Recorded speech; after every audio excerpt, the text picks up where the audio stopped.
የሆነ ከሰማይ ሌላ እድል የሚሰጣቸው የሚመስላቸውና በየቦታው የሚንከራተቱ ሰዎች አሉ። እግዚአብሔር ልቦና ይስጠልውላችሁ። አው የማናቀውን እድል ለማስመለስ የምንረባረብ ሰዎች አሉ። ስለዚህ ሰው ጥምቀትን የሚያህል እድል ተቀብሎ እኔ እድለ ቢስ ነኝ እንዴት ይላል? እግዚአብሔር ሰኞ፣ ማክሰኞ፣ ረቡዕ 6 ሰዓት 7 ሰዓት እየፈቀደ አይኖርም። እንደ ክፍል አለቃ ስንገናኝ እንኳን የረባ ሰላምታ እንለዋወጥም። በቃ ኑሮ ሩጫ ነው ምናምን ነው ምንል። አንዳንዱ ሞኝ ሎተሪ ሲቆርጥ 12 ቁጥርን ስጠኝ ይላል፣ ሚካኤልን ማለት ነው። እና ቅዱስ ሚካኤል እዛ ሎተሪ ቦታ ሄዶ 12 ቁጥር ሊመርጥለት ማለት ነው።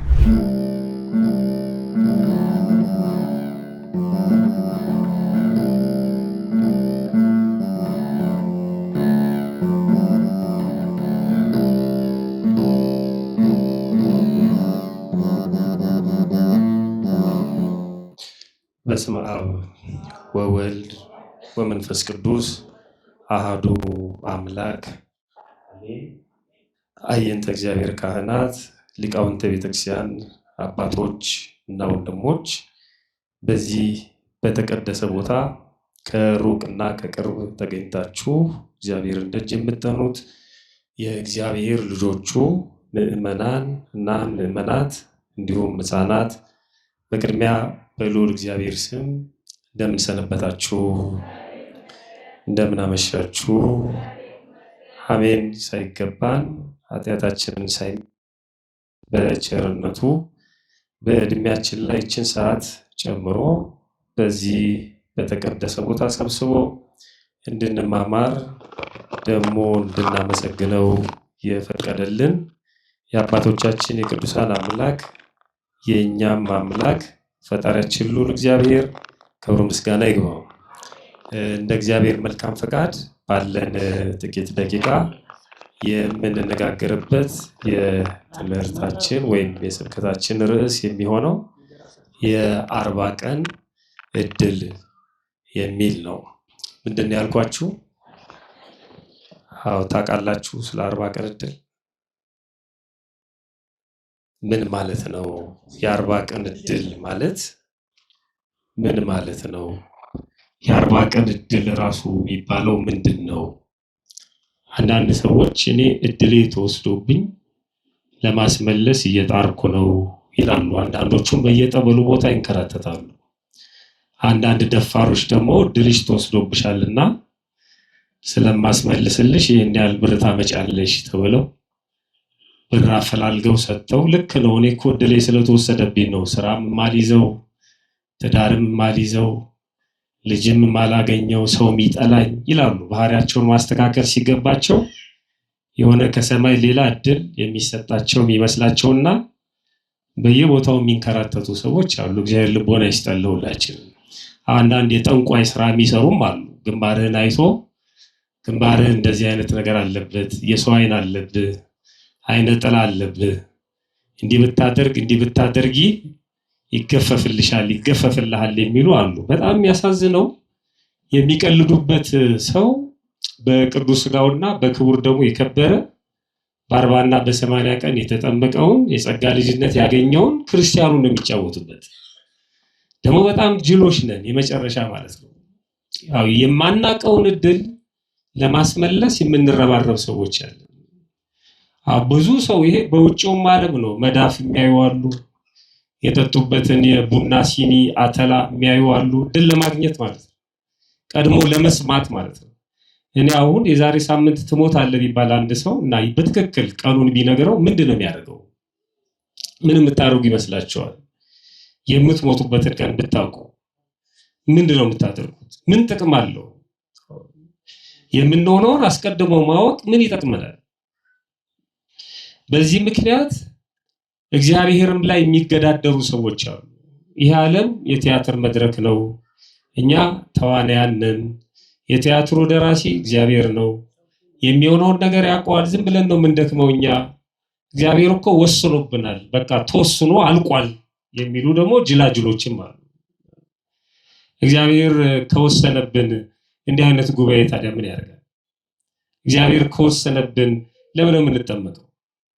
ለምን እንጠመቃለን? ለምን ንስሐ እንገባለን? ለምን እንቆርባለን? ወስኖብን እየተጫወተብን ነው። ከወሰነብን ለምን ወደ ምድር መጣ? እግዚአብሔር የኛ ጉዳይ ያበቃለት ከሆነ ለምንድን ነው እንደዚህ የሚለማመጠ? በጣም የሚያሳዝን ነው። ፕሪዲስቲኔሽን የሚሉት አለ፣ ቅድመ ውሳኔ ተወስኖ አልቋል የሚሏል። የሚንታታባቸው እግዚአብሔር ያውቃል የሚለውና እግዚአብሔር ወስኗል። እግዚአብሔር ያውቃል፣ የሚሆነውን ነገር በሙሉ ያውቃል፣ ግን አልወሰንም። ይህ ዓለም የሚመራው በሁለት ፈቃድ ነው። ታውቃላችሁ? አንደኛው በእግዚአብሔር ፈቃድ ነው። እግዚአብሔር ሳይፈቅድ ሳይወድ የሚከናወን ነገር የለም፣ በእግዚአብሔር ፈቃድ ነው። እግዚአብሔር ሳያውቀው የሚደረግ ነገር የለም፣ ሁሉንም ያውቃል። ሁለተኛው ግን በሰው ልጅ ነፃ ፈቃድ ነው። ይቺ ዓለም እንዲህ የምትሆነው በሰው ልጅ ነፃ ፈቃድ ነው። ሰው ነፃ ፈቃድ ስለተሰጠው ሲፈልግ ራሱን ያጠፋል፣ ሲፈልግ ሌላውን ያጠፋል፣ ሲፈልግ ያርዳል፣ ሲፈልግ ያቃጥላል። ነፃ ፈቃድ ስለተሰጠው ማለት ነው። እግዚአብሔር ያንን ነገር ያውቃል እንጂ እንደዛ እንዲደረግ አልወሰንም። ረጅም ነው ርዕሱ። እኔ ለዚህ ጉባኤ በሚመጥን መልኩ ብቻ ነው። ኃጢአት እንድንሰራ አይፈልግም እግዚአብሔር። ኃጢአት እንድንሰራ ፈቃዱ አይደለም። እንድንገዳደል ፈቃዱ አይደለም። አንዱ እንዲያጠቃው ፈቃዱ አይደለም። ግን ደግሞ ለሰው ሙሉ ነፃነት ሰጥቶታል። ውጤቱን ይቀበላል የሰው ልጅ ማለት ነው። አሁን እናንተ እዚህ ቁጭ ብላችሁ እንድትማሩ ያስገደዳችሁ ማንም አላስገደዳችሁ። ፈቃዳችሁ ነው ቁጭ ብላችሁ እንድትማሩ ያደረጋችሁ። ካልፈቀዳችሁ ተነስታችሁ መውጣት ትችላላችሁ። ማንም አያስቆማችሁም። ማንም በመብረቅ አይመታችሁ። መሬት ተከፍላ አትውጣችሁ። ቅዳሴውንም ጠቅጥቃችሁ ሊሄድ ይችላላችሁ። ማንም አያስገድዳችሁ። እግዚአብሔር የነፃነት አምላክ ነው። የሚቀለድበትም ለዚህ ነው። የነፃነት አምላክ ነው። እንደ እግዚአብሔር ደግሞ ነፃ ወይም ነፃነት የሚሰጥ አምላክ አለ እንዴ? በጭራሽ የለም።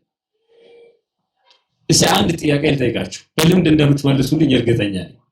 እዚህ የመጣችሁት ማን ስለፈቀደላችሁ ነው? ጥሩ ነው። አሁን እናንተ መጣችኋል። ያልመጡትስ ማን ስላልፈቀደላቸው ነው? ይኸውላችሁ፣ አያችሁ፣ በጣም የሚገርም ነው። በቃ በልምድ ነው የምንኖረው ማለት ነው። እዛ የጠብቃችሁና መንደር ለምንድን ነው ዛሬ ያልተማርከው ጉባኤ ያልሄድኩ? በቃ እግዚአብሔር ፈቃዱ አልሆነም ይላል፣ ይቀልዳል። ለምን አትቆርብም? ፈቃዱ አልሆነም። ፈቃዱ የሆነ ጊዜ አንድ ቀን ቆርባለሁ ይላል እግዚአብሔር። ሰኞ፣ ማክሰኞ፣ ረቡዕ 6 ሰዓት 7 ሰዓት እየፈቀደ አይኖርም። እንደ ክፍል አለቃ ሽንቴ መጣ ፈቃድ፣ እናቴ ሞታ ፈቃድ። እንደሱ የእድር መሪ አይደለም እግዚአብሔር። እንደሱ አይደለም ይፈቅድ። ፈቃዱ በጎ ማድረግ አንዴ ፈቅዷል።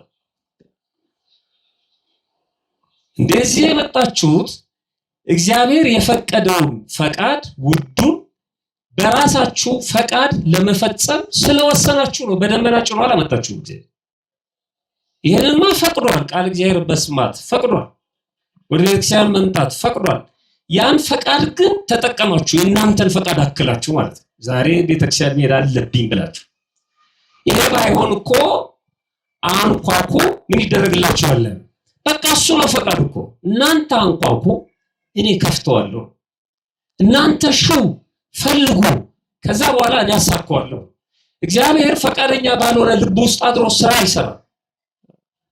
በጣም ሰፊ ርዕስ ነው ይሄ። ሳምንት 2 ሳምንት ወስደን የሰዎችን ህይወት ምሳሌ እያሳየን ሁሉ የምንማርበት ነው። ቢሆንም ግን ለዚህ ጉባኤ በሚመጥን መልኩ በጥቂቱ እናያለን።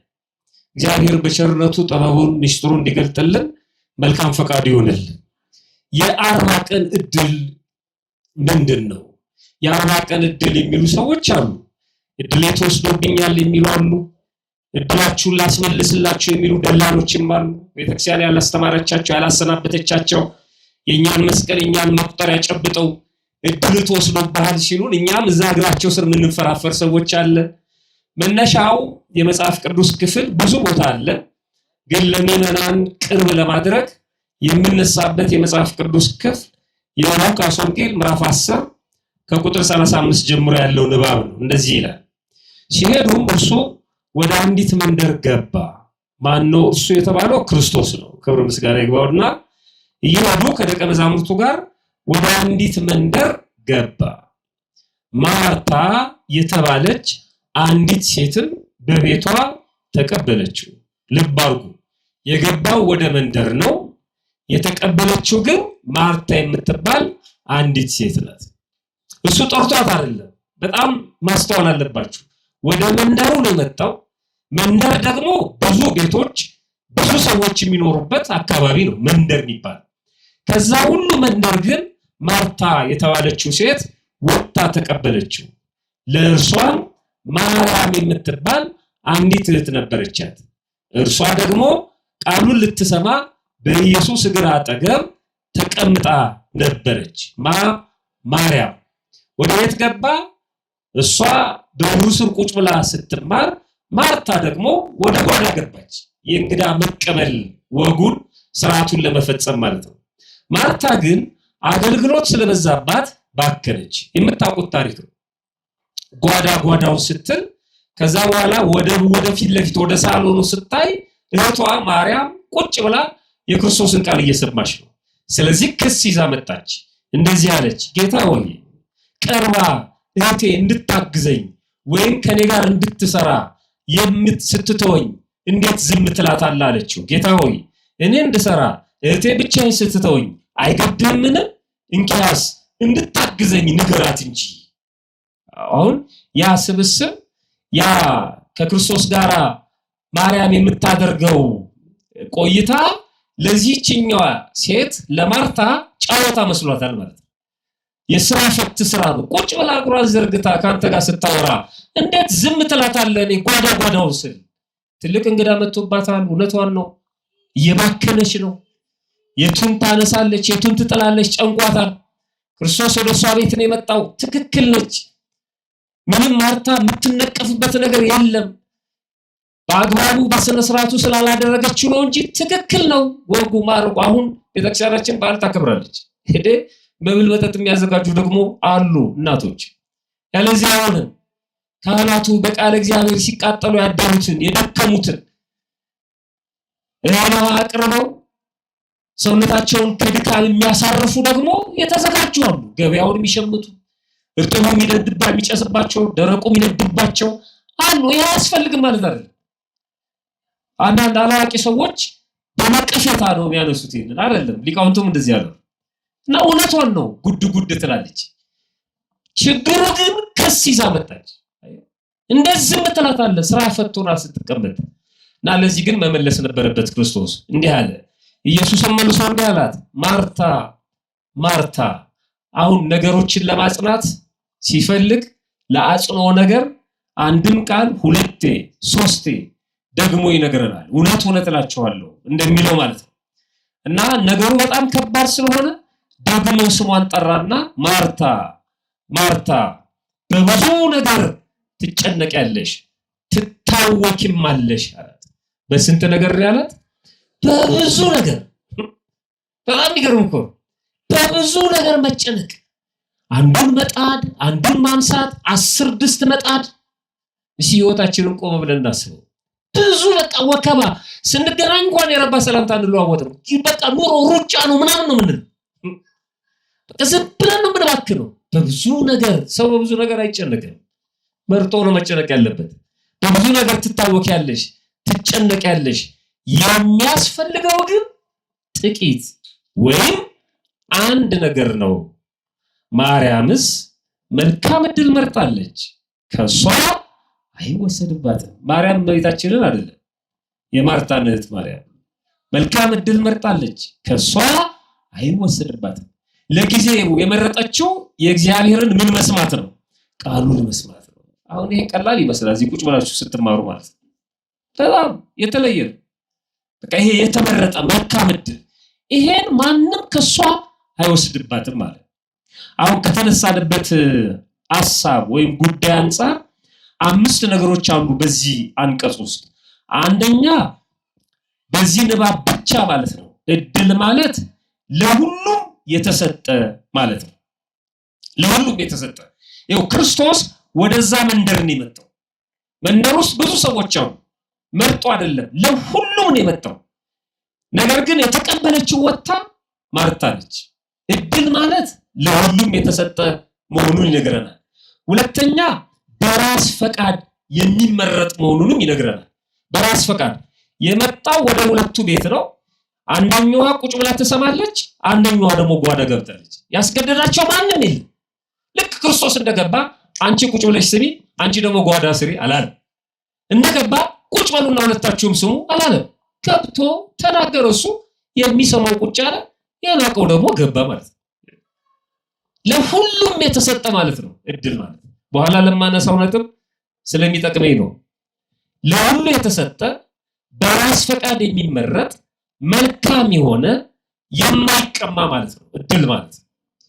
ለሁሉ የተሰጠ በራስ ፈቃድ የሚመረጥ መልካም የሆነ የማይቀማ የማይቀሟትም መልካም እድል መረጠች። እድል አይቀማም። በነገራችን ላይ በየጸበሉ የምትንከራተቱ ሰዎች አቆሙ። ማንም ሰው የእናንተን እድል መቀማት አይችልም። ማንም የማንንም እድል አይቀማም። አሁን ይሄ በቀበሌ በራሽን በምናምን ያልሆነ አይደለም። እሱ ወስዶ ሊሸጥብህ ይችላል። እሱ እድል አይደለም። ስለሱ አይደለም የተነጋገርን ያለው። ስለ ሎተሪም አይደለም። ይሄ 50 ሰው ቆርጦ ለአንድ ሰው ሰጥቶ 49ን መብላት እሱ እድል አይደለም።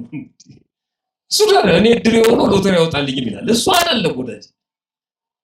በክርስትና ህይወት እሱ አይደለም። እሱ ሌላ ጉዳይ ነው። እሱ ህጋዊ ቁማር ነው። ሌላ ነገር እኮ አይደለም። በህግ የተፈቀደ ቁማር ማለት ነው ሎተሪ ማለት። ሌሎች ሰዎች ሲያጫውቱት እኮ አይፈልግም መንግስት አይደለም። እኔ ብቻ ነኝ ማጫውት ነው። አንዳንዱ ሞኝ ሎተሪ ሲቆርጥ 12 ቁጥርን ስጠኝ ይላል፣ ሚካኤልን ማለት ነው። እና ቅዱስ ሚካኤል እዛ ሎተሪ ቦታ ሄዶ 12 ቁጥርን ሊመርጥለት ማለት ነው።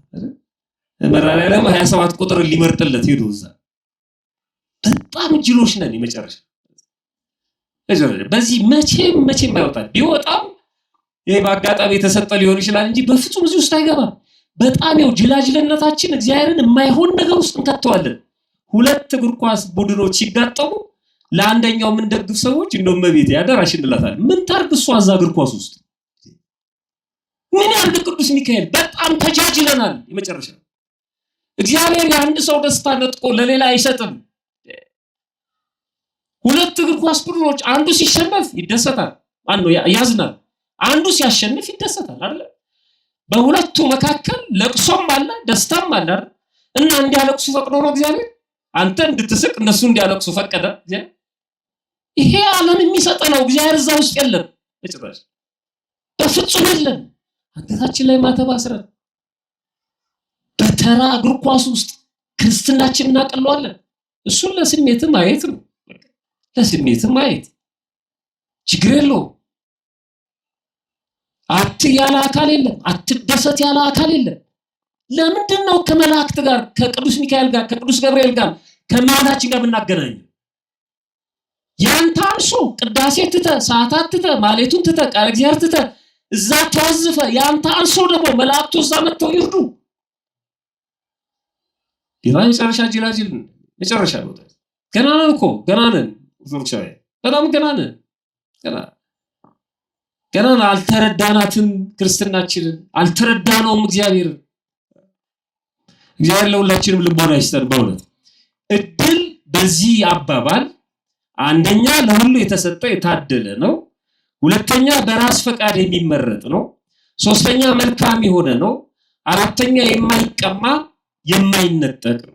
እኛ ክርስቲያኖች እድል ስንልና ዓለማውያኑ እድል ሲሉ በሁለቱ መካከል ልዩነት አለ። እንደ ዓለማውያኑ እድል በቀላሉ የሚገኝ በአጋጣሚ የሚገኝ ማለት ነው። የሆነ ሰው አሁን እየሄደ 200 ብር ተጠቅልሎ ቢያገኝ ምን አይነት እድለኛ ነው እንላለን። ያው ለሱ እድል እሱ ነው 200 ብር ማለት ነው። በዓለም ውስጥ ይሄ እስከ ትልቅ ትዳር መያዝ ልጅ መውለድ ምናምን የፈለገ ነገር በሉት በዓለም ውስጥ ያለው በሙሉ ሰው እድል የሚለው እሱ ነው እንደ ዓለም ማለት ነው። ይኸውላችሁ ይሄ በእግዚአብሔር ዘንድ እድል ቢሆን ኖሮ ባል ለምሳሌ ጥሩ ባል በእግዚአብሔር ዘንድ እድል ቢሆን ማለት ነው። ጥሩ ባል ያላጋጠማቸውስ እድል የላቸው ማለት ነው። እድል ቢስ ናቸው። እነሱን አልፈጠራቸውም እግዚአብሔር። ያንተ ምርጫ ነው ያ ያንቺ ምርጫ ነው ያ። ቅድም ነገርኳችሁ እዚህ ለመምጣታችሁ የእናንተ ፈቃድ አለበት። ማንም አላስገደዳችሁ። ልክ እናንተ ስትፈቅዱ ግን መንገድ ላይ የሚያጋጥማችሁን ነገር እግዚአብሔር እየተከላከለ አመጣችሁ። የሚያስቀሩ ብዙ ነገሮች ነበሩ። እነዛን ግን የለም ልጄ ፈቅዷል፣ ቃል እግዚአብሔር መስማት ፈልጋለሁ ብሏል። ሲመጣ እርኩስ መንፈስ በጥፊ ይለዋል፣ ዞር በል ከዚህ ይለዋል። በቃ ፈቅዷል፣ እሱ ወዷል። ከዚህ ማንም አይነቅለው። እየጠበቀ ያመጣል። ልክ አሁን መዳን ትወዳለህ አለው አይደል? ምን ዋጋ አለው ብሎ ተናገረ። ያን ሁሉ ድሪቶ ቃል እኔ ሰው የለኝም ምናምን አለ። መዳን ትፈልጋለህ ወይ? ቁልፉ ጥያቄ ያለው እሱ ላይ ምን ዋጋ አለው አለ። ይፈልጋል፣ ግን በጣም ከባድ ነው በሱ ውሳኔ። ስለዚህ ምን አለው ክርስቶስ? ተነሳ፣ አልጋህን ተሸከምና ሂድ። በቃ ፍላጎት ነው። እውነት እንነጋገር ከተባለ አሁን ስለ ቁርባን ሲነሳ ቀሳውስቱ ቤታችን ተገኝተው ወይ መምህራን ሲመክሩን ወይ ደግሞ ጎረቤቶቻችን ወይዘሮ ገሌ አቶ ገሌ ለምን አትቆርቡም ሲባል የምናማትብ ሰዎች የለም። በስመ አብ ወወልድ ወመንፈስ ቅዱስ እኔ ምን አልኩሽ ምን እና እኛን እንዴት ያምጣን እግዚአብሔር ወደ ቁርባን? እጅና እግራችን አስሮ ያምጣ እንዴ? መቼም አንመጣም በፍጹም። አንዳንዱስ ምን ይላል? ለምን አትቆርብ ሲባል እንባው ዱብ ዱብ ይላል። እኔ ሳልፈልግ ቀርቼ ነው ይላል። መቁረብ ሳልፈልግ ቀርቼ ይመስልሃል? እኔ ብዙ ችግር አለብኝ ይላል። አይ ከዛ በኋላ ምን ያደርጋል እግዚአብሔር? ድንጋዩ ጠጠሩ ምናምኑ ላንሳላት፣ ፋንድያ ፍቅ ላስታቅፋት፣ 1 ዓመት ለኔ ስጠኝ እንዳለው ቅዱስ ሚካኤል በቃ አሁን ለኔ ፍቀድልኝ ፈቅዷል። እሱ ዙሪያውን ያስተካክልለታል ይላል። አይ እሾውን ምኑን ይነቃቀልና ድንገት ቤተ መቅደስ ውስጥ ያሰልፋል። ስጋው ደግሞ እንድትቀበል ያደርጋል። ትሻላችሁ፣ ትፈልጋላችሁ። እሱ ነው በዓለም ውስጥ ያለው ከኛ ጋር በጭራሽ አይገናኝም። በቀላሉ የሚገኝ በአጋጣሚ የተገኘ ያልታሰበ ነገር ያው ዓለም እድል የሚለው ማለት ነው። ያልታሰበ ለሌላው ያልተሰጠ እሱ ብቻ የደረሰው ወይ ያገኘው አስቀድሞ የተወሰነ ዕጣ ፈንታ ነው የሚለው ዓለም እድልን ማለት ነው። የዓለም የእድል ፍቺ ይሄ ነው። ራሳቸውንም አንዳንድ ሰዎች በዚህ ውስጥ ሲያስገቡ እኔ እድለኛ ነኝ ይላሉ፣ እኔ እድለኛ አይደለሁም ይላሉ፣ እኔ አመዳፋሽ ነኝ ይላሉ። ይኸውላችሁ ቆርበው ክርስቲያኖ ነው የሥላሴ ልጅ ሆነው እኔ አመዳፋሽ ነኝ ይሏቸው። የዓለም ውስጥ ያለው ቅራቅንቦ እነሱ ጋር ስለሌለ ስላላገኙት ማለት እኔማ አደለቢስ ነኝ። በጣም ይገርም እኮ የሆነ ድሬዳዋ ውስጥ የባቡር አደጋ የዛሬ ምናምን ዓመት በጣም ብዙ ሰው ያለቀበት እና ሲናገሩ የሆነ ሰውዬ ሄዶ እሱ ጋር ሲደርስ ቲኬት አለቀ ማለት ነው። በጣም ተናደደ፣ ጮኸ፣ በትርፍ ለመግዛት ሞከረ። በፍጹም ግን ቲኬት የለም። ወደ ቤቱ ተመልሶ ሄደ፣ ግን ብዙ ሰው አለቀ። አናውቀውም እኛ በቃ እኔ እድሌ ጠማማ ስለሆነ ነው እኔ ጋር ያልቃል ቲኬት ነው የምንለው። አይ እንዴት እኔ እድሌ ጠማማ ስለሆነ ነው እኔማ መዳፋሽ ነኝ ይላል። ያለምን ተርታ ነገር ነገ ጠዋት የምናገኘው ከነገ ወዲያ ይደርስልን ማለት ምንም ቀላል የሆነ ነገር ከ8 ሰዓት በኋላ ባዶ የሚሆነው አሁን በልተን ልብስም ቢሆን የሚያረጀውን ማለት ነው። ጊዜም እንደዛው እንቶ ፈንቶ የሆነ ነገር ዓለም እሱን ነው እድል የሚለን። ይሄ በዓለም ውስጥ ያሉትን ዲክሽነሪዎችን ጎግልም ሰርች ብታደርግ የሚነግርህ እድል ዕጣ ፈንታ እሱ በድንገት የሆነ ሳይታሰብ የተገኘ ይላል እና ቀድሞ የተወሰነ ምናምን ነው የሚለው። ከዚህ አንፃር ሰዎች እኔ እድለኛ ነኝ፣ እኔ እድለቢስ ነኝ፣ እኔ አመዳፋሽ ነኝ ይላሉ። ከዛ ሲያጡት ያንን እድል ለማስመለስ ወደ ሆነ ቦታ ይሄዳሉ። ከዛ በኋላ እድላችንን እናስመልሳለን ብለው በነፍስ ያገኙትን ነገር በሙሉ ያጣሉ ማለት ነው። እግዚአብሔር ከዚህ ይሰውረን። በእውነት የክርስቲያኖች እድል ምንድነው? በደንብ እንድትሰሙ ይፈልጋሉ። እኛ እድል የምንለው ምንድነው? እኛ እድል የምንለው ምንድነው? የመጀመሪያው እድላችን ራሱ እግዚአብሔር የኛ ማለት ነው። እድላችን ራሱ እግዚአብሔር ነው። እድል ስጦታ ነው፣ የተሰጠ ነው። የሃይማኖት መገለጥ ነው። እግዚአብሔር ራሱን ነው ለኛ የገለጠው። ራሱ ነው አለው እዚህ ነኝ ያለ ራሱ ነው ወደዚህ ምድር ያመጣል። ስለዚህ እግዚአብሔር ራሱን ነው የሰጠን። 2 ጊዜ በመፍጠርም በማዳንም ራሱን የሰጠን ራሱ ነው። እኛ ማመልከቻ ጽፈናል። እኛ አይደለንም የመጣን፣ እሱ ነው ያመጣን ራሱ ማለት ነው።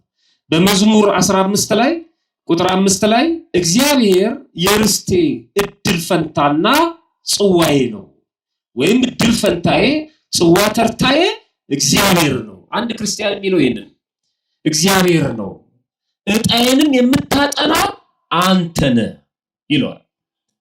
በክርስትናው ሁሉም የሚሆነው እንደ እግዚአብሔር መልካም ፈቃድ ነው። እግዚአብሔር ሲያውቅ ሳያውቅ የሚደረግ ምንም ነገር የለም። እንደ እግዚአብሔር እቅድ እንደ እግዚአብሔር ፈቃድ መልካም የሆነው ነገር በሙሉ የሚደረገው ማለት ነው። ለሁሉም የታደለና የተሰጠ ነው። ምንድነው የተሰጠን እድላችንን? እግዚአብሔር ነው ካልን እሱ እግዚአብሔር የኛ እድል ዕጣ ፈንታ ሆኖ ለኛ የሰጠን ነገር ምንድነው? የታደልነው ነገር ምንድነው? እኛ ታደለናል። እንደኛ የታደለ የለም። በመጀመሪያ ደረጃ የታደልነው ሰው መሆን ተሰጥቶናል ወይም ታድሎናል። ምንም ሳንለፋ ሳንደክም በብርሃናዊ እጆቹ ከአፈር የፈጠረ ራሱ እግዚአብሔር።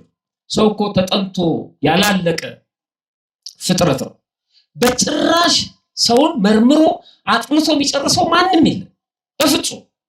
ይሞክራሉ ሰዎች፣ ሰው እንዲህ ነው ሰው ራሱን በራሱ ማጥራት አይችልም። በጣም ከባድ።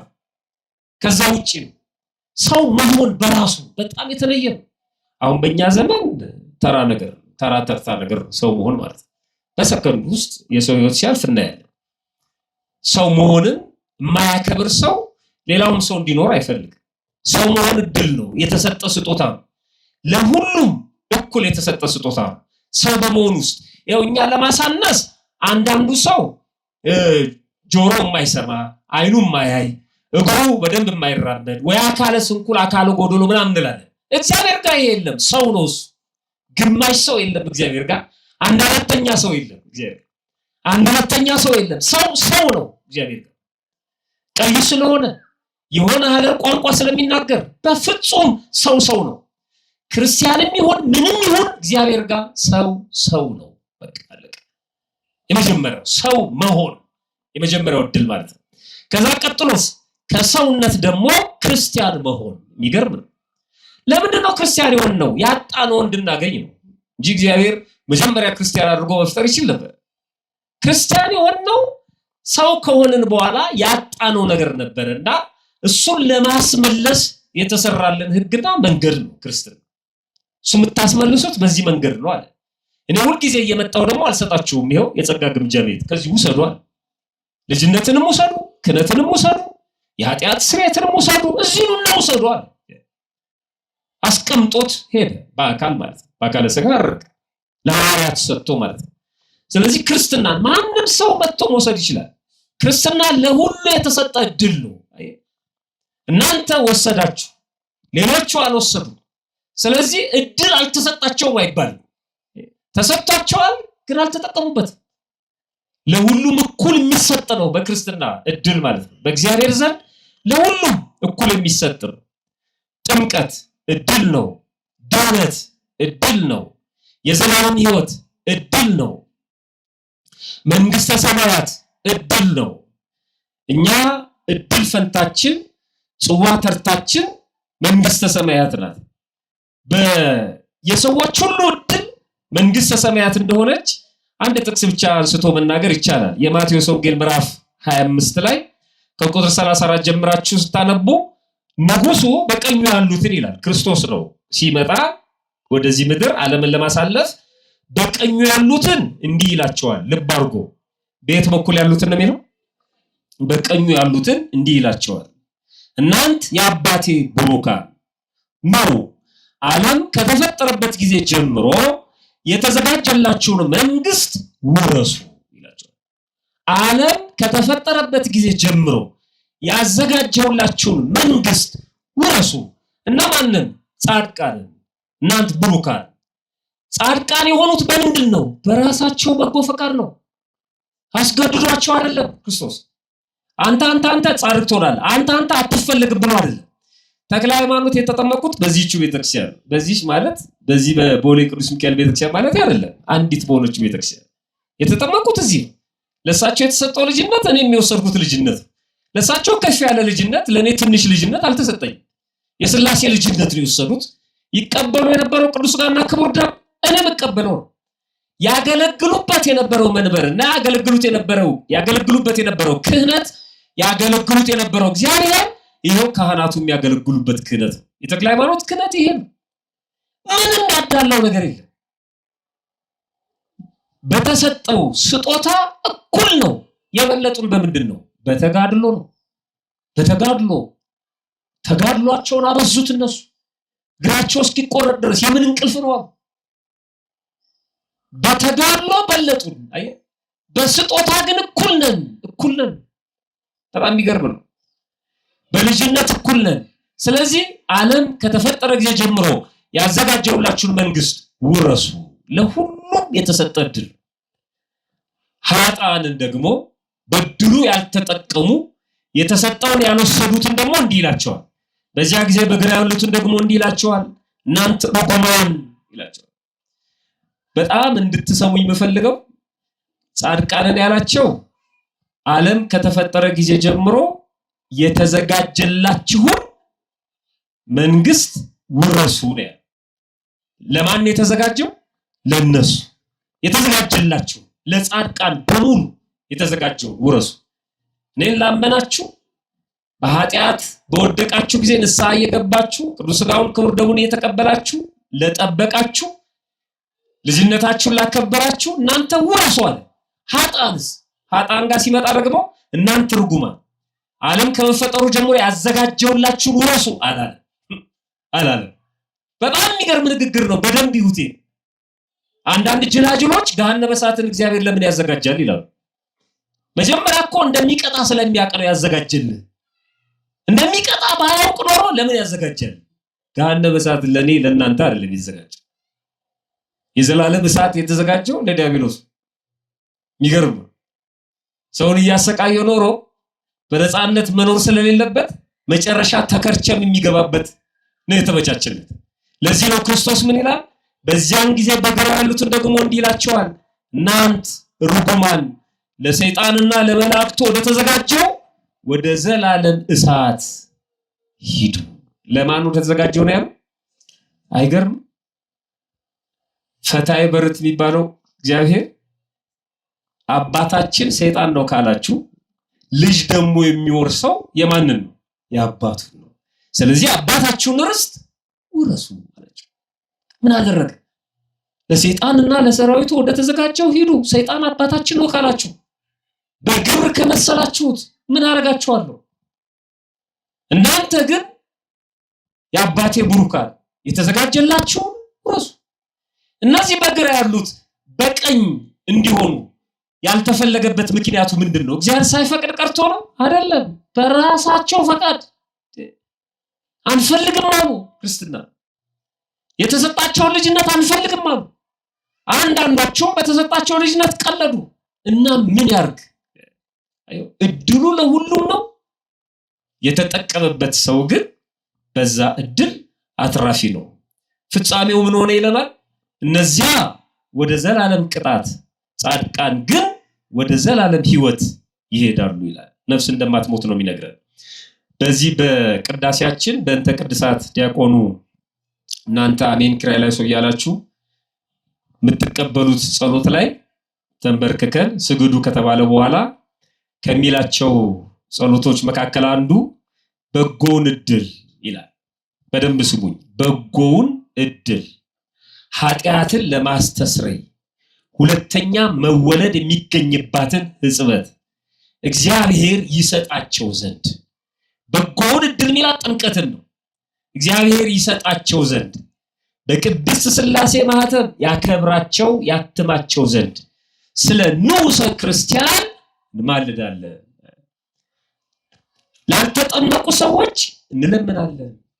ላልተጠመቁት በጅምላ አይደለም፣ ወደው ፈቅደው መጥተው እየተማሩ ያሉት 3 ዓመት እስኪሞላቸው ድረስ ንዑሰ ክርስቲያን የሚባሉት እነዚህ ወደ ጥምቀት እንዲደርሱ እንማልዳለን። እቺ በጎ እድል ነች ጥምቀት። ስለዚህ ሰው ጥምቀትን የሚያህል እድል ተቀብሎ እኔ እድለ ቢስ ነኝ እንዴት ይላል? ነው እግዚአብሔር አይታዘብም? እዚህ ውስጥ ማንም እድለ ቢስ የለም በእግዚአብሔር ዘንድ። ማንም እድለ ጠማማ ነው ማለት አይችልም። በቤተ ክርስቲያን ማንም ክርስቲያን ሆነ በዓለም ውስጥ ብዙ ነገሮች ሊኖር ይችላሉ። እሱ ከእድል ጋር የሚገናኝ አይደለም። ስለሰራ ስላልሰራ፣ ስለ ሰዎች ክፋት፣ ስለ ፈተና፣ የማተም የሃይማኖት ፈተና ሊሆን ይችላል፣ የኑሮ ፈተና ሊሆን ይችላል። እሱ ብዙ ጉዳዮች አሉት እንጂ ከእድል ጋር ምንም የሚገናኝ ነገር የለም። ይሄ የተሰጠው ለሁሉም ነው። ክርስቶስ የተወለደው ለሁሉም ነው። የተጠመቀው ለሁሉም ነው፣ የተሰቀለው ለሁሉም ነው፣ የሞተውም ለሁሉም ነው። ደግሞ ክርስቲያን ስላደረገኝ፣ ደግሞ ቃልን እንድሰማ ስለፈቀድክ፣ ደግሞ ንስሐን ስለሰራህልኝ፣ ደግሞ አባቶችን ስለሰጠኸኝ፣ ደግሞ አንተን ማናገርበት የጸሎት ህይወት ስላለኝ ፈጣሪ አመሰግናለሁ። በዓለም ያለውማ ይመጣል፣ ችግር የለውም፣ እሱ ይመጣል። ዓለም እድል የሚለውና እኛ እድል የምንለው በጭራሽ አይገናኝም። ስለዚህ እድሌ ተወስዶብኛል ብለው በየጸበሉ የሚንከራተቱ ሰዎች ምን እያሉ ነው ማለት ነው? ክርስትናዬ ተወስዶብኛል እያሉ፣ ንስሐ መግባት ተወስዶብኛል፣ ስጋው ነው መቀበል ተወስዶብኝ። ማከለከላቸው ሌላ ነገር ከሆነ እሱ በሱ አይመለስም። እሱ በሱ አይመለስ። የሀብቱ ንብረቱ ልጅ መውለዱ ምናምኑ ሳይወልዱም መጽደቅ ስለሚቻል ማለት እሱ ተራና ተርታ ነገር ነው እንጂ እኛ የምንወሰንበት እድል አይደለም። ፈጣሪያችን በቸርነቱ ሰምቶ ከመጥፋት ያድነን።